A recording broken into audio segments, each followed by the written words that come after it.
¿Qué tal? Yo soy Y Luis, yo soy Miguel y hoy estamos desde la torre de control. donde observamos y compartiremos lo que está ocurriendo alrededor del mundo. Transmisión iniciada.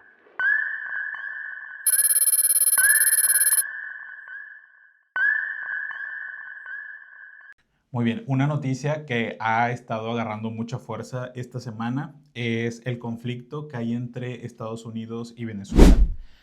Todo esto empezó porque Estados Unidos empezó a desplegar su potencia militar en el Pacífico y en las aguas de Venezuela. Ujú.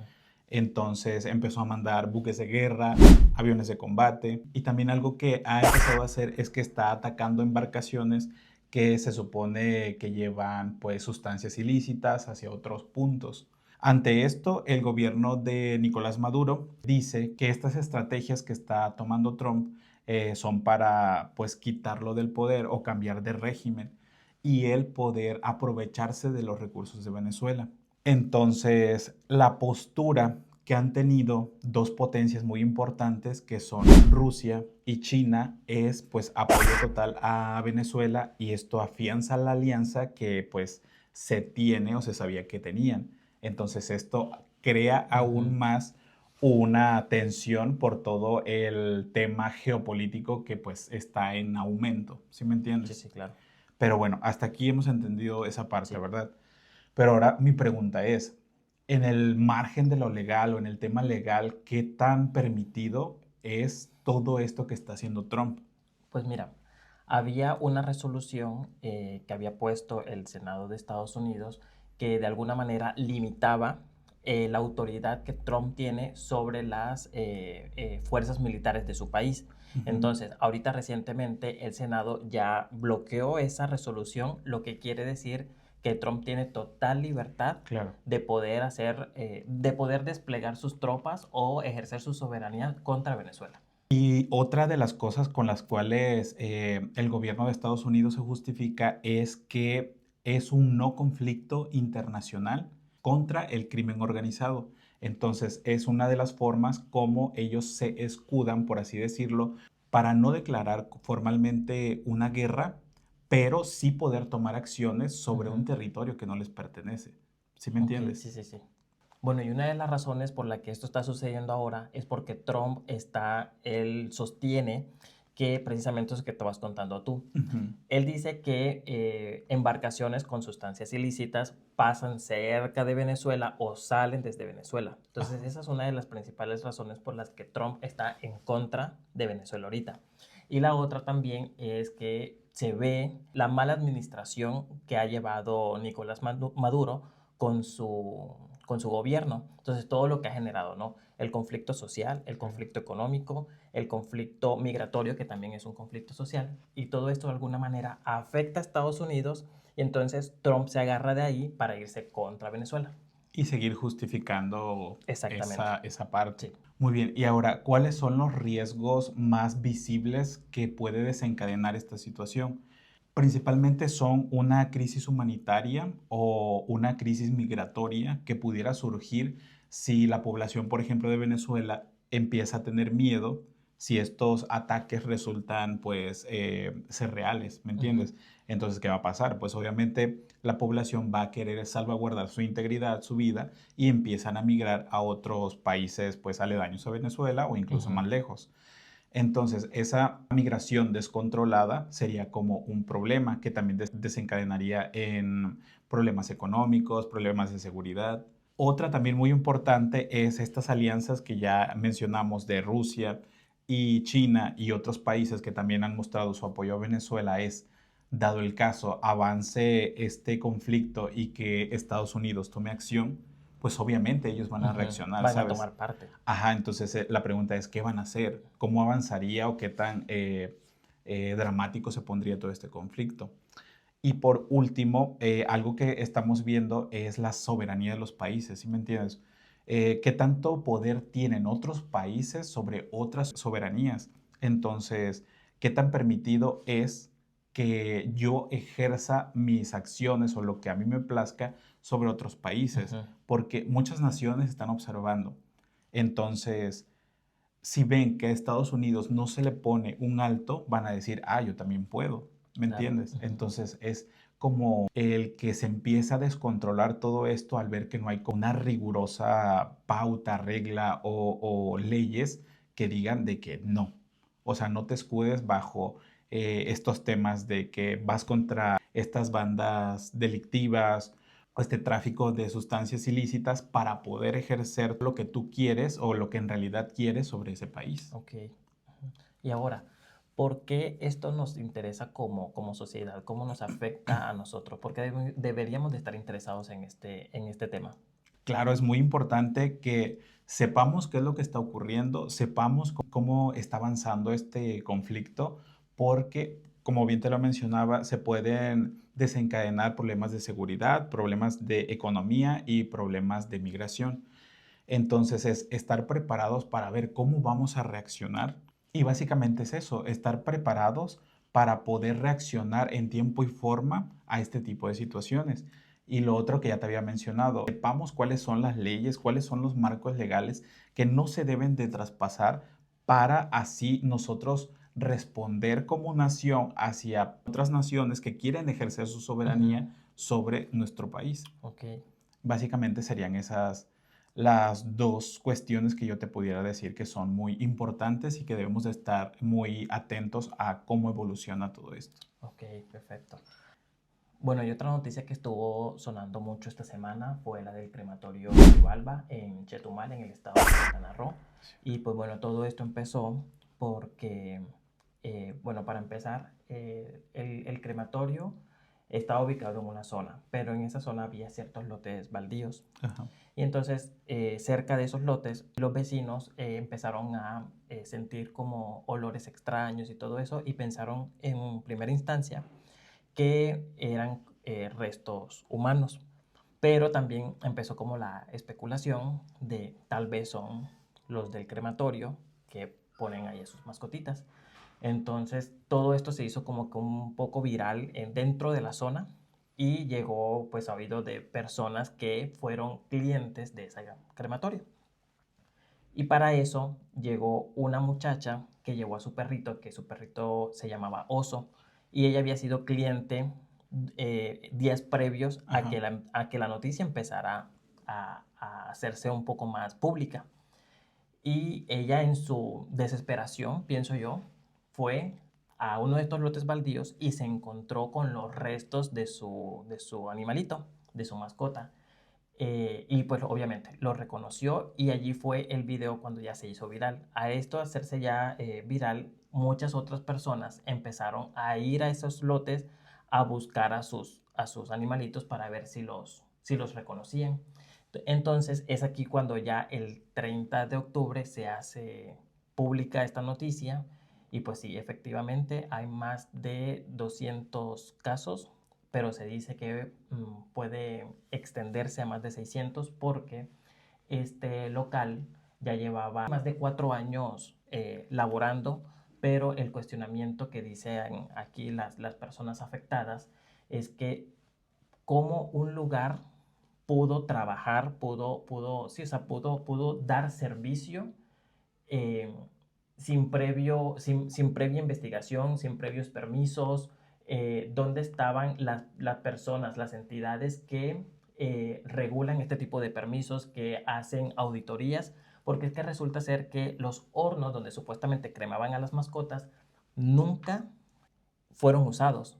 Entonces, sí es como que muy dolorosa esta parte porque lucraron con el dolor de otras personas, porque para muchos dirán, ay, pues es un perro, es un gato, pero la verdad es que para muchas otras personas no solamente son eso, son parte de nuestra familia, no son nuestras mascotas.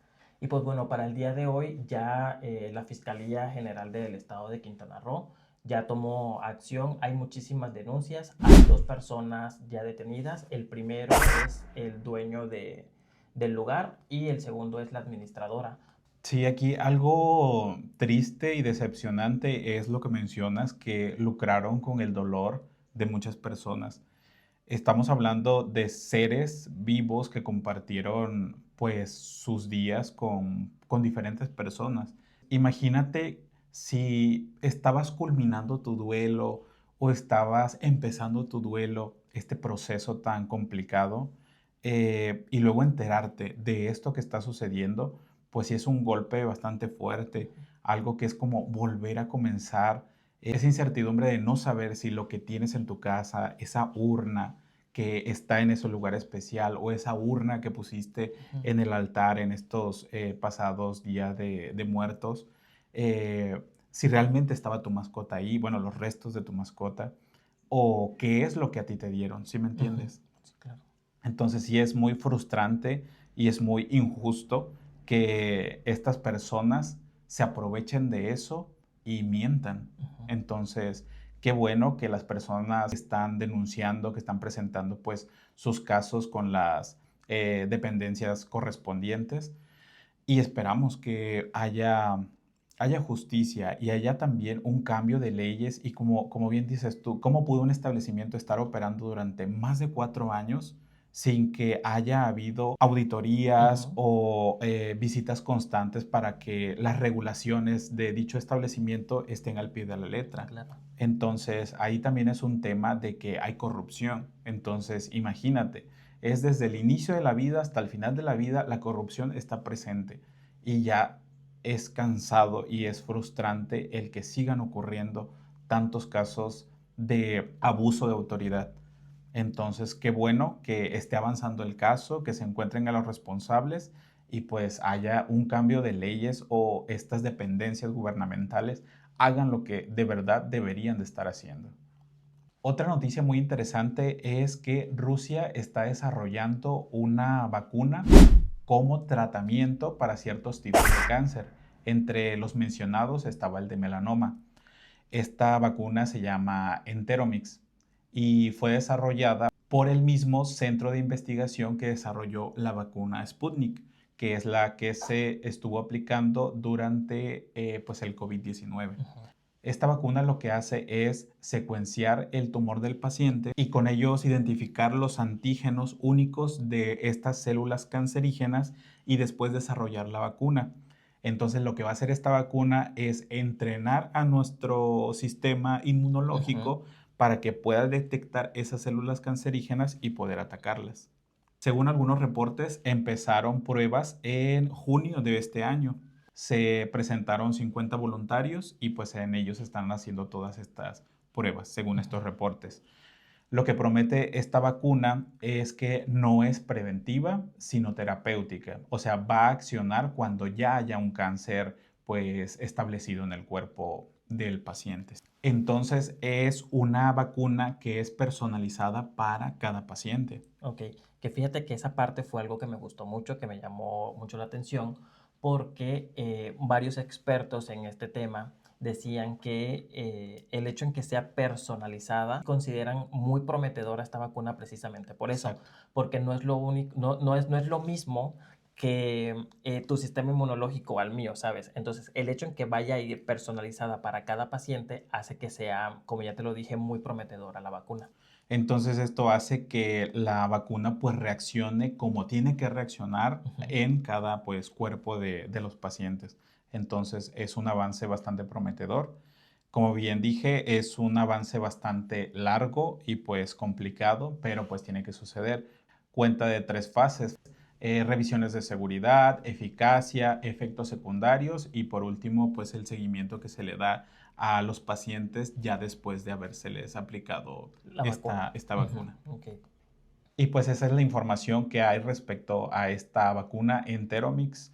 Entonces cualquier actualización es importante tenerla en cuenta porque muchos países al igual están observando y podrían replicar este tipo de alternativas para mejorar la salud de las personas. Bueno, y el domingo pasado se inauguró por fin el Gran Museo Egipcio, que fíjate que yo no sabía nada de este museo y me sorprendió muchísimo cuando tú me dijiste que empezó su construcción, bueno, no su construcción, la idea de Ajá, hacerlo y todo empezó en el año 95 ajá. y 10 años después, en el 2005, fue que empezó su construcción. Entonces se me hizo como como muy extenso ese tiempo, desde 2005 hasta 2025 fue que se terminó de construir. Y bueno, creo que ya estaba construido, pero tuvo ahí como que no se podía inaugurar por algunas Sí, se razones de ello. estaba posponiendo. Pero ya por fin el domingo pasado se inauguró y es algo muy innovador, prometedor y sobre todo es muy importante porque nunca se había dedicado un espacio dedicado a una sola civilización, que es una de las civilizaciones más importantes de todo el mundo. Y pues está muy padre, tiene más de 1000 piezas de la antigua civilización egipcia. Y algo también que con lo que cuenta es que es demasiado grande, o sea, tiene 50 hectáreas. Y este museo está situado en Giza, muy cerca de las pirámides. Y otro aspecto importante es que varias de sus salas están dedicadas a Tutankamón y tienen dentro de estas salas más de 5000 objetos de la tumba de Tutankamón, que es lo que lo hace como que muy, muy guau. Y otra cosa es que en la entrada hay una estatua de Ramsés II. Ok, sí, sí, sí, había visto eso. Algo también muy interesante que mencionas es que está muy cerca de las pirámides de Giza. Entonces está a solo 2 kilómetros, o sea, está enfrente de estas pirámides. Entonces eso lo hace ver todavía más interesante. Aproximadamente el costo de entrada para personas adultas, no nacionales, es de $30, que son pues unos 600 pesos mexicanos aproximadamente al momento. Es una creación arquitectónica muy interesante y pues más porque tardó tanto tiempo en construirse y pues al fin fue inaugurado. Sí. Muy bien, y la última nota es que el pasado 4 de noviembre, mientras la presidenta Claudia estaba en el centro histórico de la Ciudad de México, estaba saludando pues, a los ciudadanos, un tipo se le acercó y pues intentó besarla en el cuello y pues la tocó de manera inapropiada. Entonces, este tipo de actos sigue sucediendo. Y pues mira, el hombre iba en aparente estado de ebriedad, lo cual no se justifica para nada, pero es el día a día de estas noticias. En su programa que tiene la presidenta por las mañanas, el matutino, precisamente dice eso. Si eso le hacen a la presidenta, imagínate qué le pueden hacer a cualquier mujer en la calle. Exacto. Y ese es el diario vivir de las mujeres. No solamente de México, de Colombia, de todo el mundo. Y lo que hizo la presidenta es lo que todo mundo debe de hacer cuando sufre algún acto de este tipo, es denunciar. Es muy importante que haya evidencia y haya un seguimiento de este tipo de actos. Entonces, es fundamental que se informe a las autoridades para que haya una evidencia de todo lo que está suscitándose en la sociedad. Entonces, eso da la pauta para que se creen nuevas normas, nuevas leyes o se hagan más rigurosas con el paso del tiempo. Entonces, denuncien y pues estas fueron las noticias y eventos más relevantes de la semana. Es muy importante mantenernos siempre informados para saber qué decisiones tomar y pues qué es lo que está sucediendo en nuestro país o en el mundo. Y yo soy Luis. Y yo soy Miguel. Hasta la próxima.